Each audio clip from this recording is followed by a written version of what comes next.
नमस्कार, capital TV देख रहे हैं आप। मैं हूं आपके साथ पूजा। पहलगाम आतंकी हमले के बाद भारत ने जिस फुर्ती और सटीकता से ऑपरेशन सिंदूर को अंजाम दिया, वो इतिहास में दर्ज किया जाएगा। हर जगह ऑपरेशन सिंदूर की चर्चा हो रही है। साथ ही ऑपरेशन सिंदूर के दूरगामी प्रभाव भी अब सामने आने लगे हैं। पाकिस्तान का हर एक झूठ सारी दुनिया के सामने आ रहा है और भारत की जीत की चर्चा बड़े बड़े देशों में हो रही है। पर यह ऑपरेशन अभी रुका नहीं है। आज जम्मू कश्मीर के दौरे पर पहुंचे राजनाथ सिंह ने साफ संदेश दिया कि हमारी सेना तैयार है आगे की लड़ाई के लिए। साथ ही पाकिस्तान को सख्त संदेश देते हुए कहा कि अब न्यूक्लियर ब्लैकमेलिंग नहीं चलेगी, भारत डरने वालों में नहीं है। उन्होंने ये भी कहा कि दुनिया को अब ये तय करना होगा कि क्या आतंक पालने वाले देश के पास परमाणु हथियार होना सुरक्षित है। राजनाथ सिंह ने IAEA से पाकिस्तान के परमाणु हथियारों की निगरानी करने का आग्रह भी किया। तो वहीं हमारे विदेश मंत्री S जयशंकर ने भी पाकिस्तान को कड़ी चेतावनी देते हुए कहा कि सिंधु जल संधि स्थगित ही रहेगी। पाकिस्तान से अब बात होगी तो बस POK को लेकर होगी। भारत का संदेश साफ है और सख्त भी है। इसी बीच एक और खबर आज सामने आई। दरअसल भारत पाकिस्तान के बीच हुए युद्ध विराम पर अपनी भूमिका को लेकर अमेरिका के राष्ट्रपति डोनाल्ड ट्रंप ने कहा कि मैंने मध्यस्थता नहीं कराई। तो भारत के सख्त रवैये से कैसे बैकफुट पर है पाकिस्तान, आज इसी पे चर्चा करेंगे। मेरे साथ स्टूडियो में मौजूद है कैपिटल टीवी के editor in chief doctor Manish Kumar. Doctor साहब, बहुत बहुत स्वागत है आपका। धन्यवाद। ऑपरेशन सिंदूर का इम्पैक्ट धीरे धीरे नजर आने लगा है। अभी इम्पैक्ट तो शुरुआत हुई है। आज हिंदुस्तान ने जबरदस्त छक्का मारा है और ये बातें इसलिए हो रही है कि अब दुनिया भर के एक्सपर्ट ये कह रहे हैं जो राजनाथ सिंह ने आज कहा। बाकी सारी चीजें कि हमारा प्रिपेयर्डनेस तगड़ा है, जारी रहेगा, ऑपरेशन जारी रहेगा, जरा से भी कोई हरकत पाकिस्तान से हुई हम फिर से ठोक के मारेंगे, ये सारी चीजें तो चली रही है। आज एक नया चैप्टर खुला है और वो चैप्टर है कि पाकिस्तान के अंदर जो व्याप्त न्यूक्लियर वेपन्स है वो किस तरीके से इंटरनेशनल एटॉमिक एनर्जी अथॉरिटी के जरिए उसके ऊपर नजर रखी जाए। और जब ये बात हो रही है तो गेम भी समझ में आ रहा है कि ऐसा तो नहीं है कि ट्रंप और मोदी साहब मिलकर पाकिस्तान के साथ खेल गए। कारण क्योंकि अब ये चर्चा होने लग गई। जब पाकिस्तान ने न्यूक्लियर ब्लास्ट किए, बम बनाना शुरू किया, so there was a discussion in US। उस समय बुश एडमिनिस्ट्रेशन था जिसमें यह चर्चा हुई कि ये तो पागल मुल्क है, कभी भी इसके हथियार वो आतंकवादियों के पास जा सकता है। और मैं आपको बता दूं, इस तरह की बहुत सारी फिल्में भी बन गई हॉलीवुड में कि किस तरीके से छोटे छोटे, गूगल करेंगे आपको इस तरह के थीम के मिल जाएंगे कि इसमें पकड़े जाने वाले जो आतंकी जिसको ट्रांसपोर्ट कर रहे हैं, जिसको लगाना है, वो पाकिस्तानी कह रहा है आई एम फ्रॉम ऑक्सफोर्ड। इस तरह की फिल्में बनी हैं। लेकिन यह सिर्फ हवा में नहीं था। बड़ा खुलासा हुआ है कि $100 मिलियन बुश एडमिनिस्ट्रेशन लगातार देती रही। किसको? पाकिस्तान को। किस लिए? कि वो जो कमांड स्ट्रक्चर बने वो उस मापदंड को फॉलो करे। मतलब पाकिस्तान में जितनी भी न्यूक्लियर बम्स हैं वो अमेरिका की निगाह में है, उनकी नजरों में है। जरा सा भी मूवमेंट, जरा सा भी कुछ, वो पता चल जाता है। और अभी जिस तरह की खबरें आनी शुरू हुई, और अमेरिका से ये खबर आ रही है, अब ये कंफर्मेशन पेंटागन के एक्स ऑफिशियल्स, मिलिट्री वेटरन्स, वो ये कह रहे हैं कि वो तो रोग स्टेट है, इसको तो रोकना पड़ेगा, इररिस्पॉन्सिबल स्टेट है और इनके पास ये नहीं रहने दिया जा सकता। और शायद इसलिए ये बवाल मच रहा था कि रेडिएशन फैल गया। हाँ हाँ। भाई रेडिएशन फैल तो गया, इसका मतलब क्या है? इसका मतलब ये है कि तुम हाथी तो पाल लिए हो, उसको रखना नहीं जानते। क्या हुआ किराना हिल्स पे?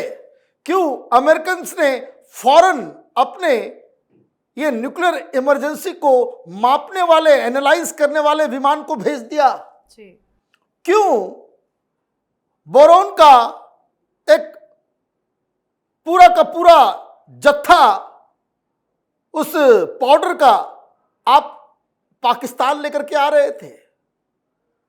और दूसरी जो सबसे अहम चीज जो हिंदुस्तान ने किया वो ये कि हिंदुस्तान ने आपके न्यूक्लियर कमांड सेंटर को ही उड़ा दिया। तो जब न्यूक्लियर कमांड सेंटर ही उड़ जाएगा तो फिर क्या करोगे भाई तुम? ये नूर खान में जो बॉम्बार्डमेंट हुआ, ये सारी दुनिया जो है अब उसको एनालाइज कर रही है, ये कह रही है। तो कहने का मतलब क्या हुआ?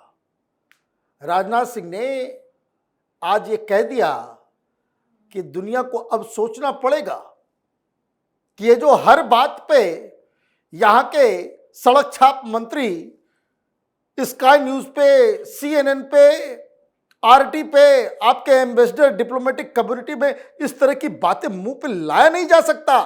और आप खुलेआम धमकी दे रहे थे। और ये वो जो बददिमाग उनका रक्षा मंत्री है, वो तो समा टीवी के साथ बैठते हुए बोला कि अगर हम लोगों को कुछ हो गया तो फिर पूरी दुनिया नहीं बचेगी, पूरी दुनिया में बॉम्ब मार देंगे न्यूक्लियर। ये ख्वाजा आसिफ पागल आदमी ये बात कह रहा था। इन पे भरोसा नहीं किया जा सकता। तो आप क्या कर रहे थे? मार पड़ी तो ऐसा क्या होता है कि आप किसी गुंडे को पकड़ लीजिए। लेकिन राजनाथ सिंह ने जो बयान दिया उससे पाकिस्तान बौखलाया हुआ है। बताया जा रहा है कि प्रतिक्रिया भी आई है। वो कह रहे हैं कि इस तरह का बयान गैर जिम्मेदाराना और अपमानित करने वाला भाई बयान। अपमानित तो क्या ही जा रहा है? तुमको क्या इज्जत थोड़ा दिया जा रहा है? तुमको अपमानित करने के लिए, तुम्हारी सच्चाई, तुम्हारी औकात बताने के लिए ये बयान दिए जा रहे हैं। और ये बयान it is not dropping from a thin air, ये नहीं हो रहा। ये तो दुनिया भर के अब एक्सपर्ट्स कह रहे हैं। जी जी। दुनिया भर के एक्सपर्ट कह रहे हैं कि ये इररिस्पॉन्सिबल मुल्क है और इसीलिए इसकी जो न्यूक्लियर दांत जो ये दिखाता है ना, उस दांत को थोड़ा सा कंट्रोल करने की आवश्यकता है। ये ख्वाजा आसिफ ने ये जो बयान दिया समा टीवी के ऊपर कि भाई हम तो पूरी दुनिया में मार देंगे, बहुत सारे मुल्क को जो है वो खत्म कर देंगे, ये क्यों दिया था? क्या सोच के दिया था? और शायद ऐसा ही लग रहा है कि इस तरह के बयान जो पाकिस्तान की तरफ से आ रहे थे, और प्रधानमंत्री क्या कह रहे हैं? प्रधानमंत्री कह रहे हैं कि ज्यादा बोलोगे फिर मारेंगे, ज्यादा बोले नहीं फिर मारेंगे। तुम्हारी हैसियत, तुम्हारा औकात, तुम्हारा एयर डिफेंस सिस्टम कुछ नहीं है। तुम्हारे न्यूक्लियर कमांड सेंटर को हमने उड़ा दिया तो ये समझ लो कि पाकिस्तान में, भाई प्रधानमंत्री ने क्या कहा कि तुम्हारी कोई भी पहाड़ी का मतलब जहां तुमने छुपा रखा है किराना हिल्स में, न तुम्हारा कोई रेगिस्तान, वो जो एक और जगह इन लोगों ने रख रखा है वहां कि जहां न्यूक्लियर वेपन्स है आपके। प्रधानमंत्री यही तो कह रहे थे कि तुमने रेगिस्तान में जो छुपा रखा है और पहाड़ी के अंदर जो छुपा रखा है वो हमारी जद से बाहर नहीं है, मन आएगा उस दिन मारेंगे। और यही सबसे बड़ी चिंता ग्लोबल कम्युनिटी की है कि अगर आप न्यूक्लियर वेपन रख रहे हो and that is not secured, वो आपके पास उस तरह का एयर डिफेंस सिस्टम नहीं है, तो फिर क्या होगा? Then it becomes the responsibility of the global community कि वो गलत हाथों में ना जाए। ये पाकिस्तान तो वो उस तरह के लोग हैं। मैं आपको एक बात बताऊं, एक US जनरल वो उधर अमेरिका के टीवी चैनल के ऊपर वो बहस कर रहा, गूगल कीजिएगा आपको मिल जाएगा, यूट्यूब पे जाइए, यूट्यूब पे बस आपको टाइप करना है कि Pakistan sold nuclear weapons to Saudi Arabia, जी, आपको मिल जाएगा। उसमें वो जनरल कह रहा है कि पाकिस्तान के पास पैसे नहीं होते हैं तो इधर उधर देशों को जो है वो रोग स्टेट्स को जो है न्यूक्लियर वेपन दे देता है। ये धंधा है। और इसलिए जो उसका जो फादर ऑफ एटॉमिक बॉम्ब जो है खान, उसको क्यों रुस्वा किया गया? वो न्यूक्लियर स्मगलिंग में टेररिस्ट तो भेजता ही भेजता है। अब इसीलिए ये जो आगे की कार्रवाई हो रही है वो पाकिस्तान के लिए बहुत मुसीबत, क्योंकि हमने क्या टारगेट था, आप ये समझिए क्या हिंदुस्तान के लोग क्या प्लान कर रहे हैं। Hats off to them. क्या आपने उनके वाइटल स्टेट्स, आप ऐसा नहीं कि भाई सरगोदा को उड़ाना चाहते तो उड़ा नहीं देते, आपने सरगोदा में मार दिया बॉम्ब, इसका मतलब साफ हो गया कि आप अगल बगल भी मार सकते हो। और आपने क्या डेमोन्स्ट्रेट किया, जहां क्रॉसिंग है एयर स्ट्रिप का, बीच में मार रहे हो आप। आपने दुनिया को बताया कि क्या प्रिसीजन है आपका। आपने दुनिया को बताया कि इसके पास कोई हमारे को रोकने के लिए कोई, देखिए ट्रंप ने क्या कहा कि बड़े बड़े खतरनाक मिसाइल चल रहे थे। आपने ट्रंप का जिक्र किया है तो क्यों पलट गए अपनी बयान देखिए उनको पलटना ही था। मैं बार बार कहता हूं ये आदमी सेल्फ ऑब्सेस्ड है, लेकिन अपनी बेइज्जती तो करा ली, इतना बेइज्जती तो हो गई।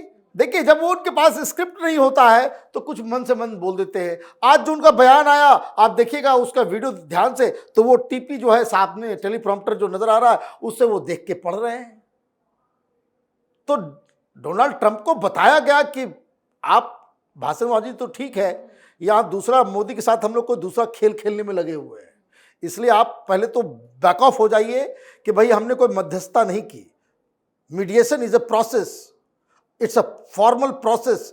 फोन पे बातचीत करना कोई मध्यस्थता नहीं होती है। टेबल पे आप लेकर के आएंगे, बातचीत कराएंगे तब बात होती है। यहां तो बातचीत की तो कोई बात ही नहीं है। तो ये सारा जो गेम प्लान जो चल रहा है कि आपने जिस तरह से हिट किया, ग्लोबल कम्युनिटी को समझ में आ गया कि भाई ये तो ओपन ही है कि कल कोई बढ़ गया मामला, इंडिया वाले तो इधर भी मारे, वो न्यूक्लियर भाई 6 किलोमीटर दूर है वहां से, वो सरगोदा के एयरबेस से 6 किलोमीटर दूर है, जहां इनके ज्यादातर जो है वो एटम बम रखे हुए हैं। वो मिट्टी में मिलाया जा सकता है, मिट्टी में पूरे के पूरी पहाड़ी जो है वो रबल्स में बन सकता है, इसमें कोई शक नहीं होना चाहिए किसी को। तो इसीलिए ये जो बात चल रही है, there is a panic in Europe, और अमेरिका जो ऑलरेडी इनको पैसे देते आया है इनके न्यूक्लियर प्रोग्राम की सेफ्टी, सुरक्षा, निगरानी के लिए। बहुत सारे लोग ये कहते हैं कि कमांड और कंट्रोल सिस्टम वो पाकिस्तान का बम जरूर है, लेकिन कमांड कंट्रोल उसके ऊपर अमेरिका का है।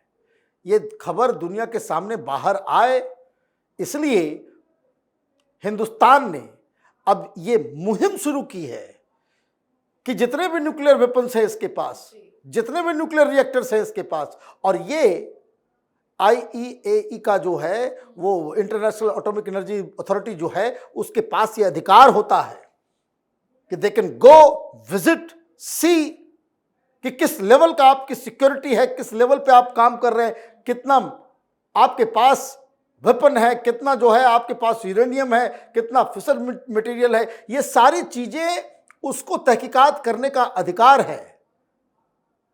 तो ये मामला तो आगे बढ़ेगा। सिक्योरिटी काउंसिल हिंदुस्तान जा रहा है और एटॉमिक एनर्जी अथॉरिटी को अगर सिर्फ विजिट के लिए भेज दिया गया, पाकिस्तान की तो वैसी जिल्लत हो ही रही है, महाबेइज्जती भी हो जाएगी। और कोई इस तरह की रिपोर्ट आ गई जो ऑलरेडी पेंटागन वो जान रहे हैं, बहुत अच्छी दोस्ती है अमेरिका और पाकिस्तान की as far as nuclear weapons are concern, तो वो जो है वो पाकिस्तान के हाथ से वो छीन लिया जाएगा। फिर क्या करोगे? फिर ये ख्वाजा आसिफ क्या बहाना करेंगे? इसका मतलब ये है कि Pakistan is in a deep trouble, और बहुत सारी इस चीज़ को लेकर के कहानी आ रही है कि ये कहाँ कैसे प्लान किया गया, क्यों किया गया, और धीरे धीरे हर दिन कुछ न कुछ बड़े खुलासे इसमें होते रहे। बिल्कुल, बहुत बहुत धन्यवाद सर समझाने के लिए। धन्यवाद। तो आने वाले दिनों में पाकिस्तान की मुसीबत बढ़ने वाली है। साथ ही दूसरी तरफ भारत और पाकिस्तान के बीच सीज़फायर पर दावे करने वाले अमेरिकी राष्ट्रपति डोनाल्ड ट्रंप ने अपने बयान पर सफाई दी है। ट्रंप ने कहा है कि भारत और पाकिस्तान में दुश्मनी बढ़ती जा रही थी, इसलिए हमने सिर्फ समस्या को सुलझाने में मदद की है। ट्रंप ने कहा कि मैं ये नहीं कह रहा कि मैंने मध्यस्थता कराई है, मैंने समस्या सुलझाने में मदद किया है। अब समस्या क्यों सुलझाना चाहते हैं ट्रंप, ये अब किसी से छिपा नहीं है। संदेश साफ है कि ऑपरेशन सिंदूर के जरिए पाकिस्तान पर तगड़ी चोट मारी गई है। पाकिस्तान को ऐसा मारा गया जिससे पाकिस्तान का उठना अब काफी मुश्किल नजर आ रहा है। तो आप अपनी राय कमेंट करके लिखिएगा। देखते रहिए कैपिटल टीवी। नमस्कार।